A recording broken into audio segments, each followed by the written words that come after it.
Hello student. आज हम लोग बात करेंगे कि बाल झड़ने के कारण क्या क्या हैं। कैसे बाल झड़ने की स्तर जो है वो दिन पे दिन बढ़ती जा रही है। काफ़ी बच्चों को ऐसा भी देखने को मिल रहा है कि अभी 20-25 वर्ष के बच्चे हुए नहीं हैं, तब से उनका बाल सफ़ेद हो जा रहा है, बाल झड़ जा रहे हैं। तो आज हम लोग स्पेशली बात करेंगे बाल झड़ने की जो कारण है उन्हीं के बारे में बात करेंगे, और बात ये करेंगे कि कैसे इनको रोका जाए, क्या क्या कंडीशनें रखी जाएं, क्या अप्लाई किया जाए। इसी के बारे में हम लोग बात करेंगे और देसी तरीके से बात करेंगे, जो कि ना तो कोई केमिकली होगा, ना तो उसका कोई साइड इफेक्ट होगा। और साथ में ये भी बता दें कि बाल जो झड़े हुए हैं उन बालों को भी वापस लाया जाए, ताकि आपको ये ना लगे कि हमारे सर में बाल नहीं है। बाल झड़ने के जो स्तर हैं वो काफ़ी तेज़ी से बढ़ रहे हैं। तो बाल झड़ने के जो कारण हैं वो 3 हैं। बाल झड़ने के जो कारण है वो 3 है। पहला कारण जो है वो ये है कि आप लोग केमिकली ज़्यादा यूज कर रहे हैं। केमिकली यूज करने का मतलब कि आप लोग किसी किसी के काफ़ी कंपनियां ऐसी हैं जो कि शैम्पूल बना रही हैं। उनसे क्या हो रहा है कि वो केमिकली यूज कर रहे हैं। आप पर डे नहाने में यूज कर रहे हैं, जेल यूज कर रहे हैं बाल को स्टाइलिश बनाने के लिए, और बाल को मुलायम रखने के लिए आप लोग भी शैम्पूल का ही यूज करते हैं, साबुन का यूज करते हैं। ये हमारा पहला कारण हो गया।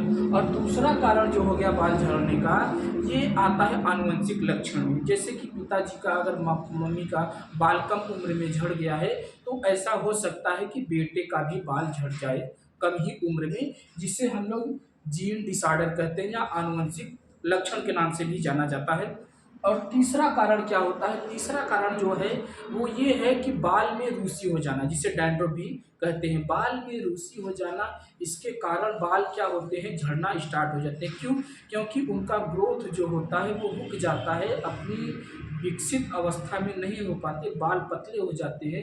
क्योंकि रूसी होने की वजह से बाल में जगह नहीं रह जाती, तो वहाँ से क्या होता है, वो झड़ना स्टार्ट हो जाते हैं। और उनके जो बचाव है, इन्हीं 3 बचाव के बारे में ही हम बात करेंगे। तो बचाव जो हमने 3 पॉइंट रखा कि बाल झड़ने के हैं, और 3 पॉइंट भी हम बताएंगे कि बाल को रोका कैसे जा सके।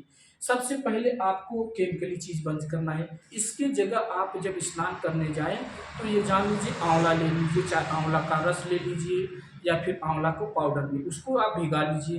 अगर आंवला की बात करें, उसको सेवन कैसे करना है, तो आंवले को सबसे पहले आप लोग ले लीजिए, उसका रस निकाल लीजिए। रस निकालने के बाद आप लोग उसको नहाने से 20 से 25 मिनट पहले आप लोग अपने सर में अच्छी तरह से अप्लाई कर लीजिए, ताकि कहीं रह न जाए उसके अंश को लगाने से। तो आप लोग अच्छे से अप्लाई कर लीजिए पूरे सर में। सर में अप्लाई करने के बाद आप लोग उसको छोड़ दीजिए।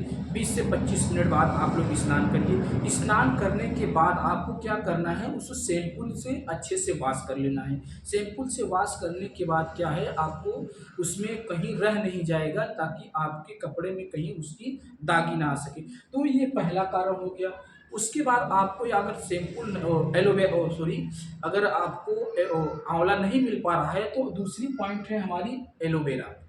एलोवेरा का आप लोग रस अप्लाई कर सकते हैं नहाते वक्त। उस वक्त आपको अप्लाई करना है नहाते वक्त एलोवेरा से, ताकि आप लोग एलोवेरा का रस निकाल लीजिए। जब स्नान करने जाए तो एलोवेरा का जेल जो है उसको आप लोग लगा लीजिए सर में। अप्लाई करने के बाद आप लोग स्नान कर लीजिए, फिर शैम्पू से वॉश कर लीजिए। क्योंकि ये जान लीजिए कंडीशन क्या है, आप लोग जब शैम्पू का सेवन करेंगे तो जो उसमें आपको लगा रहेगा आंवला का रस या फिर एलोवेरा का रस, तो उस वक्त आपको शैम्पू से जब वॉश करेंगे तो अच्छे से वो छूट जाएगा। 2 कंडीशन हो गई। और तीसरी कंडीशन जो है, आपको आंवला सेवन कैसे करना है और एलोवेरा कैसे सेवन करना है, इसके बारे में बात करेंगे। एलोवेरा सेवन करने का और आंवला सेवन करने का ये कारण है कि आपको हफ्ते में केवल 2 बार यूज करना है। हफ्ते में केवल 2 बार यूज करना है, और 2 बार यूज करने के बाद आपको कम से कम 3 दिन का गैपिंग रखना है। या तो आज कर लीजिए, आज 1 दिन कर लीजिए, उसके बाद 3 दिन की गैपिंग रखिए। 3 दिन की गैपिंग रखने से आपको क्या होगा कि इसका जो जो विटामिन्स हैं या जो इसके प्रोडक्ट जो इसके तोथा है, वो आपके बालों में क्या होगा, अच्छे से भिन जाएंगी। और ये जान लीजिए, जब आप एलोवेरा या फिर आप जब भी आंवला सेवन करेंगे तो आपके बालों में डैंड्रफ भी नहीं रह जाएँगे, आपके बाल एकदम मुलायम होंगे, ताकि आपको बालों में जब रूसी रहेगी ही नहीं, डैंड्रफ रहेगा ही नहीं, तब आपको कभी दिक्कत होगी ही नहीं बाल झड़ने की। और जब आप लोग ये सेवन करेंगे 3 से 4 वीक तक, तब देखेंगे कि आपको जो बाल झड़े हुए हैं, वो वापस उगने लगेंगे और साथ में आपके बाल भी एकदम मुलायम भी हो जाएँगे और आपके बचे हुए बाल